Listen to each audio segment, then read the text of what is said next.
Hello friends, welcome to Compute Words Academy. मैं MS Sodha आपके सामने हाजिर हूँ एकलव्य मॉडल रेजिडेंस स्कूल्स का पीजीटी कंप्यूटर साइंस का सिलेबस लेकर, जो कि कम्प्लीटली हमारे पूरे पेपर में 70 मार्क्स का सिलेबस है, सब्जेक्टिव सिलेबस। वो कंप्लीट सिलेबस लेकर हाजिर हूँ, जिसमें हमारी फर्स्ट क्लास होने जा रही है इंट्रोडक्शन टू पाइथन के साथ में, जिसमें हम सीखेंगे कि प्रोग्रामिंग लैंग्वेजेस क्या होती है या लैंग्वेज क्या होती है। इंट्रोडक्शन टू पाइथन स्टार्ट करने से पहले मैं आपको एक छोटा सा कॉन्सेप्ट लैंग्वेज का बताना चाहूंगा कि लैंग्वेज क्या होती है। बेसिकली लैंग्वेज मीन्स होती है the mode of communication, medium of communication. Communication करने का एक मीडियम है, एक जरिया है जिसके थ्रू आप कम्युनिकेट कर सकते हो with other person, with devices. तो यहाँ पे जब हम कंप्यूटर के साथ कुछ कम्युनिकेट करना चाहते हैं तो हमें उसके लिए चाहिए होते हैं प्रोग्राम्स, सॉफ्टवेयर, और उन प्रोग्राम्स और सॉफ्टवेयर को लिखने के लिए हम कोई स्पेशल टाइप की लैंग्वेजेस का यूज करते हैं। कुछ लैंग्वेजेस होती है जिनकी हेल्प से ये चीजें क्रिएट की जाती है ताकि हम डिवाइसेस के साथ कम्युनिकेट कर सके। तो ये लैंग्वेज जो होती है वो बेसिकली टू टाइप्स में डिवाइड होती है। एक हमारे पास होती है हाई लेवल लैंग्वेज जिसे हम HLL कहते हैं, और एक हमारे पास होती है लो लेवल लैंग्वेज जिसे हम लो LLL कहते हैं। हाई लेवल लैंग्वेज ऐसी सारी लैंग्वेजेस जिसे ह्यूमंस इजीली समझ सकता है, जैसे English, Hindi, anything. Low level language ऐसी लैंग्वेजेस होती है जिसे ह्यूमंस इजीली नहीं समझ सकते बट मशीन जिसे इजीली समझ सकती है। मशीन अंडरस्टैंडेबल लैंग्वेज जो होती है वो लो लेवल होती है, जैसे कि बाइनरी। इसका एग्जांपल सिंपल सा है, बाइनरी। सीपीयू हमारा जो होता है वो बाइनरी में इंस्ट्रक्शंस को फॉलो करता है। अब जितनी भी हम आगे की प्रोग्रामिंग लैंग्वेजेस पढ़ते हैं वो प्रोग्रामिंग लैंग्वेजेस भी किस में आती है, हाई लेवल लैंग्वेजेस में आती है। तो जब जितनी भी प्रोग्रामिंग लैंग्वेजेस है वो सारी की सारी हाई लेवल लैंग्वेजेस में आएगी। तो उसी हाई लेवल लैंग्वेज का एक एग्जांपल है हमारे पास पाइथन। पाइथन जो है वो आज से लगभग तकरीबन 1991 में गुइडो वैन रोसम नाम के एक साइंटिस्ट थे, उन्होंने क्रिएट की थी। ये एक प्रकार की हाई लेवल प्रोग्रामिंग लैंग्वेज है। इसे डेवलप किया गया था गुइडो वैन रोसम को 1991 में। इसमें मेनली क्वेश्चन ये साइंटिस्ट का नाम और ईयर के बारे में बनता है, इसको हम अच्छे से नोट डाउन कर लेंगे। और ये एक प्रकार की हाई लेवल प्रोग्रामिंग लैंग्वेज है। ठीक है। अब why we use the Python, या ये अभी इतनी क्यों ज़्यादा पॉपुलर हुई, 1991 में आई। हमने सुना कि 1995 के आसपास लगभग हमारे पास जो है वो जावा आई थी। तो पाइथन तो उससे भी ओल्डर है, तो इसको तो बहुत पहले फेमस हो जाना चाहिए था। बट ये पहले इतनी फेमस नहीं थी। जब इसको 2006 के में गूगल द्वारा ऑक्यूपाई किया गया, या गूगल ने जब इसका यूज लेना स्टार्ट किया उसकी लेटेस्ट टेक्नोलॉजीज के साथ, उसके बाद ये ज़्यादा पॉपुलर हो गई, है ना। और in present conditions Python is the number one programming language in the world. ठीक है। अब पाइथन के कुछ फीचर्स है जिस वजह से हम पाइथन को है वो बेसिकली यूज अधिकतर करते हैं। कौन कौन से फीचर्स होते हैं देखते हैं। सबसे पहला फीचर्स है इसका यूज करना बहुत ही इजी है बाकी लैंग्वेज के कंपैरिजन में। इसको लिखना, इसके कोड को रीड करना बहुत ही आसान है। नेक्स्ट वन कि ये free and open source language है, क्योंकि इसका कोई चार्जेस पे नहीं होता। ये एक प्रकार से ओपन सोर्स है, मतलब इसका जो भी कोड है वो फ्री में अवेलेबल होता है। हम चाहे वैसे इसको अपने अकॉर्डिंग भी डिजाइन कर सकते हैं। नेक्स्ट के एक प्रकार की हाई लेवल लैंग्वेज, मैंने अभी बताया था कि लैंग्वेजेस जो होती है उसमें हाई लेवल लैंग्वेज जो ह्यूमन अंडरस्टैंडेबल होती है वो सारी। तो पाइथन भी एक प्रकार की ह्यूमन अंडरस्टैंडेबल लैंग्वेज है जिसमें कोडिंग लिखी जाएगी। नेक्स्ट इंटरप्रिटेड लैंग्वेज है। इंटरप्रिटेड लैंग्वेज का मतलब होता है कि पाइथन जो है वो एक प्रकार का ट्रांसलेटर होता है, इंटरप्रेटर उसका यूज करता है। किसका यूज करता है? इंटरप्रेटर। यहाँ इंटरप्रेटर समझते समय हम ट्रांसलेटर को भी समझ लेते हैं कि ट्रांसलेटर्स क्या होते हैं। तो translator is a system software या special type of softwares which convert the high level language to low level language and low level language to high level language। जो human या यूजर्स या प्रोग्रामर जो input देते हैं वो high level में होता है, उसे लो लेवल में कन्वर्ट करना, और जो लो लेवल का जो भी आउटपुट जनरेट होता है सिस्टम से उसको वापस हमारी लैंग्वेज में कन्वर्ट करना, ये काम होता है ट्रांसलेटर का। तो यहाँ पे ट्रांसलेटर को टू पार्ट्स में डिवाइड किया गया। एक पार्ट तो हमारे पास इंटरप्रेटर है, सेकंड पार्ट हमारे पास जो आता है वो आता है कंपाइलर का। दोनों का थोड़ा सा डिफरेंस देख लेते हैं साथ में। कंपाइलर जो होता है वो नॉर्मली सी, C++ और जावा इन सभी लैंग्वेजेस में यूज आता है ना। कंपैरिजन इंटरप्रेटर कंपाइलर फास्ट होगा, क्योंकि कंपाइलर के अंदर जो आप कोडिंग लिखते हो उस कोडिंग की पूरी फाइल एक साथ कंपाइलर को प्रोवाइड होती है, और ये कंपाइलर को प्रोवाइड होती है और कंपाइलर इसको क्या करता है, रीड करता है। रीड करने के बाद इसके सभी लाइनों को, यदि इसमें कोई एरर नहीं है तो इनको ये कन्वर्ट कर देगा, आपके जो भी आपका आउटपुट जनरेट होता है वो आउटपुट जनरेट करके आपको प्रोवाइड कर देता है। जबकि इंटरप्रेटर में ऐसा नहीं होता। आपका जो भी कोड आप इंटरप्रेटर में दोगे उसमें एक लाइन को रीड करेगा, फिर उसका आउटपुट जनरेट करेगा, फिर सेकेंड लाइन को रीड करेगा, फिर उसका आउटपुट जनरेट करेगा, और जिस लाइन में भी एरर आई उससे आगे की लाइनों को रीड नहीं करेगा। उस लाइन की एरर्स को जब तक आप सॉल्व नहीं करते तब तक रीड नहीं करता। तो हमारी जो पाइथन लैंग्वेज है वो इंटरप्रेटेड है, मीन्स इंटरप्रेटर का यूज करती है। क्लियर? नेक्स्ट है, ये क्रॉस प्लेटफॉर्म लैंग्वेज है। क्रॉस प्लेटफॉर्म का मतलब यहाँ ये होता है कि पाइथन के कोडिंग को आप अलग अलग ऑपरेटिंग सिस्टम पे रन करवा सकते हो। मान लो मैं यहाँ मैक पे अभी कोई प्रोग्राम बना देता हूँ, उसी प्रोग्राम को अपनी पेन ड्राइव में डाल के मैं विंडोज में इंस्टॉल कर सकता हूँ, विंडोज में ले जाकर रन करवा सकता हूँ, और विंडोज में बनाए हुए प्रोग्राम को लिनक्स में रन करवा सकता हूँ। उसमें किसी टाइप की कोई भी डिपेंडेंसी नहीं है। प्रोग्राम इन प्लेटफॉर्म इंडिपेंडेंट या क्रॉस प्लेटफॉर्म लैंग्वेज है। नेक्स्ट, इसको इजीली सीखा जा सकता है, और इसकी जो लैंग्वेज का जो कोड है वो आसानी से रीड किया जा सकता है। बाकी लैंग्वेजेस के कोड को इतना इजीली रीड नहीं किया जा सकता था, लेकिन इसके कोड को हम इजीली रीड कर सकते हैं। नेक्स्ट वन, कि it is an expressive language. Expressive language का मतलब ये होता है कि इसका जो कोड होता है वो कोड लगभग हम जो है किसी भी दूसरी लैंग्वेज के साथ में या दूसरी किसी भी लैंग्वेज के अंदर इसके कोड को आसानी से एक्सप्रेस कर सकते हैं। जो बाहर की लैंग्वेजेस के अंदर कोड बहुत बड़ा होता था, उस कोड को यहाँ पे बहुत ही छोटा कर दिया गया। फॉर एग्जाम्पल, एक सिंपल एग्जाम्पल लूँ, हम जब सी की कोडिंग करते थे तो सी की कोडिंग में दो हेडर फाइल्स, उन दो हेडर फाइल्स के बाद में क्या होता था, वॉइड मैन लगता था। वॉइड मैन के बाद में आप ब्रैकेट लगाते थे, फिर लाइंस ऑफ कोड लिखते थे, फिर ब्रैकेट क्लोज होता था, कर्ली ब्रेसेस। इतना लंबा कोड होता था सिर्फ हेलो वर्ड को प्रिंट करने के लिए। लेकिन पाइथन में ऐसा नहीं है। पाइथन में हेलो वर्ड प्रिंट करने के लिए just you print, and print में सीधा लिख लोगे डबल कोट्स में हेलो वर्ल्ड, तो ये प्रिंट हो जाएगा। तो वहाँ लाइंस ज्यादा थी या लाइंस कम है, यानी कि कंपेरेटिव बाकी लैंग्वेज के कंपैरिजन में पाइथन का कोड बहुत ही शॉर्ट होता है, इसलिए हम इसे कहते हैं ये एक एक्सप्रेसिव लैंग्वेज है। क्लियर?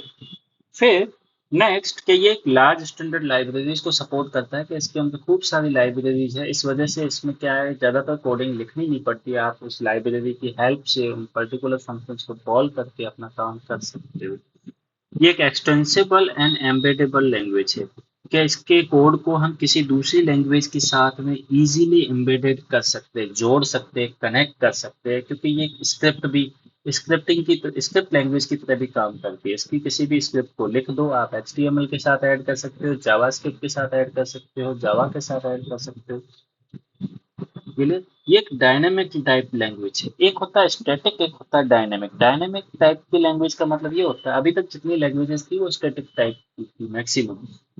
उनमें क्या होता था, जब किसी वेरिएबल्स को डेटा दिया जाता था तो उस वेरिएबल्स को, उस डेटा को प्रोवाइड करने से पहले हमें उसको डिक्लेयर करना पड़ता था। मीन्स उसको बताना पड़ता था कि तुम में वेरिएबल में किस प्रकार की वैल्यू जो है प्रोवाइड होगी। जैसे लिखा इंट ए, इसका मतलब होता था इंट ए जो है वो हमेशा इंटीजर टाइप की वैल्यू ही एक्सेप्ट करेगा।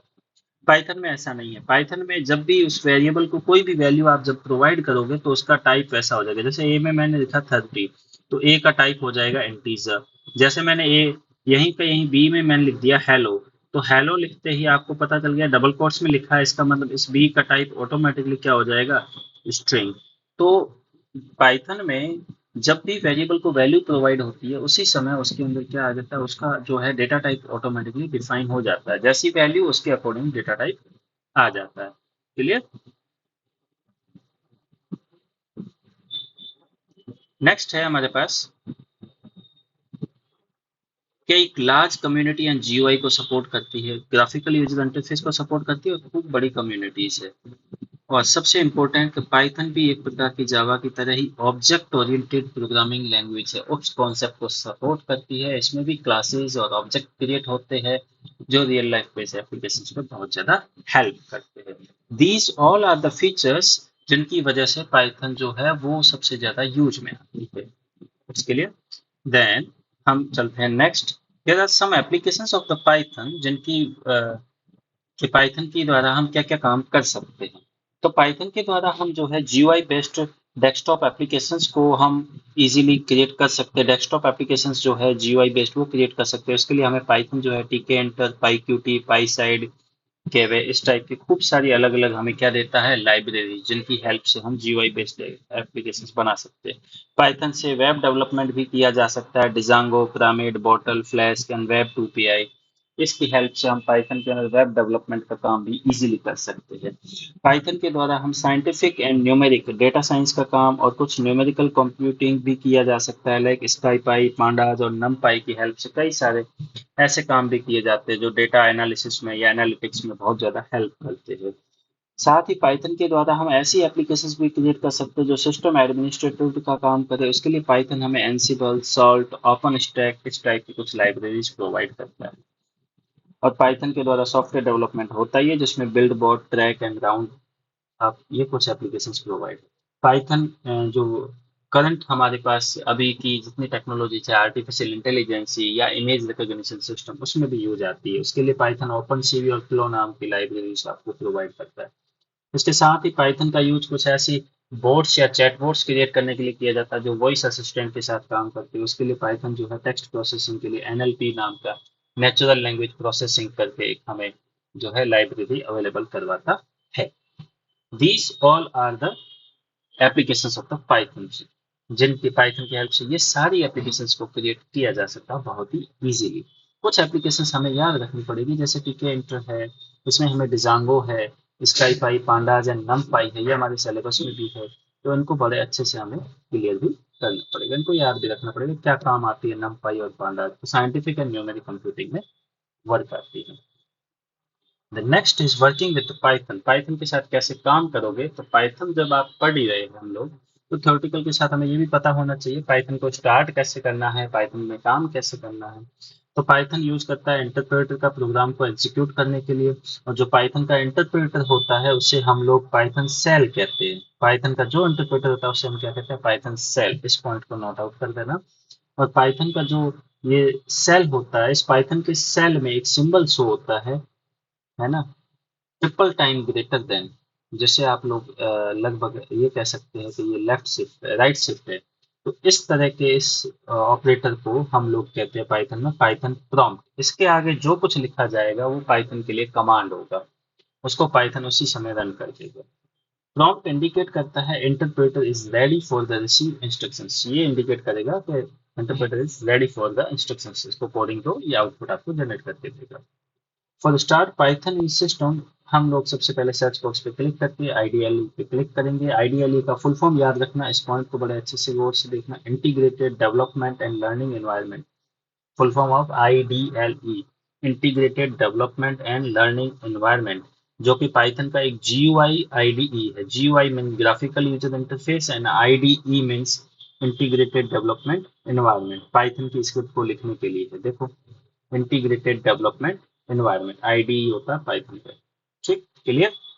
अब एग्जीक्यूशन मोड पाइथन के अंदर जो है, बेसिकली पाइथन के प्रोग्राम को जब भी आप लिखते हो, एग्जीक्यूट करते हो, तो उस समय पाइथन जो है आपको दो तरह के मोड प्रोवाइड करता है। एक मोड होता है इंटरैक्टिव मोड, एक होता है स्क्रिप्ट मोड।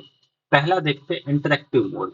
इंटरैक्टिव मोड वो होता है जब आप पाइथन को पहली बार स्टार्ट करते हो, तब आपके जो स्क्रीन के ऊपर प्रेजेंट होता है पाइथन का सेल, वो जो पाइथन का सेल मोड होता है जहां प्रॉम्प्ट दिखाई देता है, उस मोड को इंटरैक्टिव कहते हैं। वहां जो कुछ भी आप लिखोगे उस प्रॉम्प्ट के सामने, उसका आउटपुट आपको नेक्स्ट लाइन में उसी समय मिल जाएगा। Like a command and press the enter very next step we get the output. Clear, like this.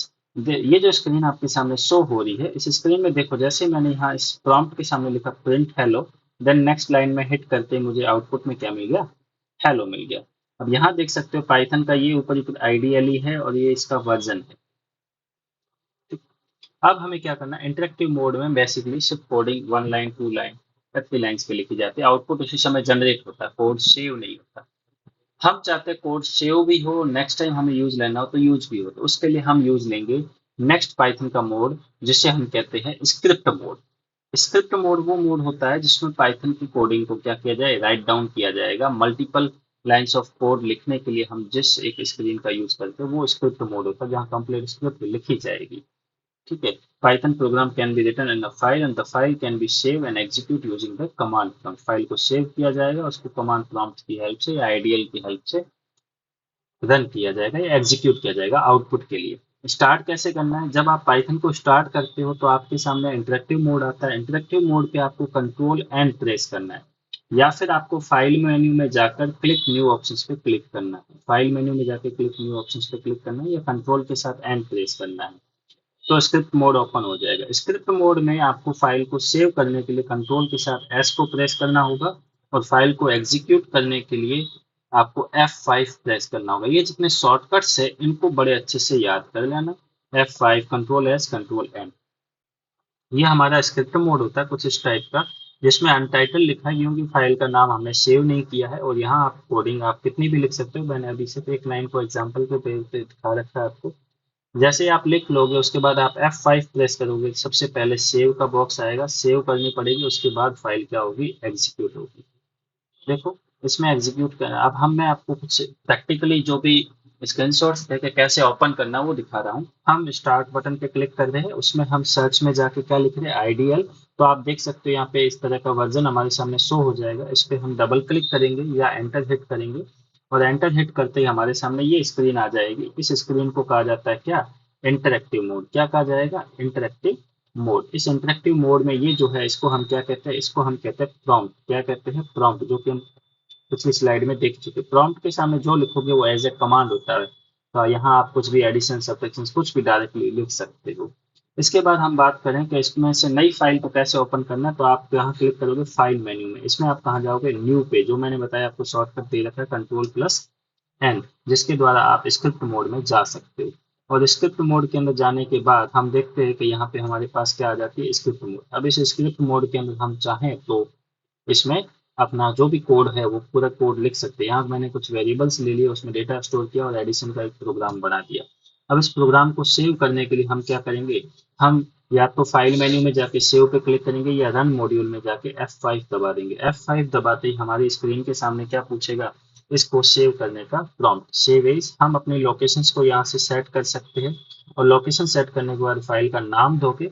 File name के बाद याद रखोगे कि पाइथन का जो एक्सटेंशन है वो एक्सटेंशन आप क्या दोगे, डॉट पी वाई। क्या दोगे, डॉट पी वाई। जैसे डॉट पी वाई एक्सटेंशन दोगे, सेव बटन पे आप प्रेस करोगे तो फाइल आपकी क्या हो जाएगी, सेव। सेव होने के बाद फाइल हो जाएगी एग्जीक्यूट। एग्जीक्यूट होगी तो इस आईडीएल पे आ जाओगे। इस आईडीएल के ऊपर आपको क्या दिखाई देगा, इस आईडीएल पे आपको जो है आउटपुट दिखाई दे देगा। इस आउटपुट में आप जैसे देख रहे हो, जैसे प्रिंट के अंदर जो स्टेटमेंट लिखे थे वो आपके स्क्रीन पे शो हो। ये सारा था पाइथन का इंट्रोडक्शन। नाउ हम नेक्स्ट क्लास जो है अगली क्लास कल पढ़ेंगे, जिसमें हम पाइथन के अंदर जितने भी कैरेक्टर सेट्स है, जितने वेरिएबल्स है, जितने कमेंट्स है, उन सब के बारे में पढ़ेंगे। Okay, thank you for watching my class.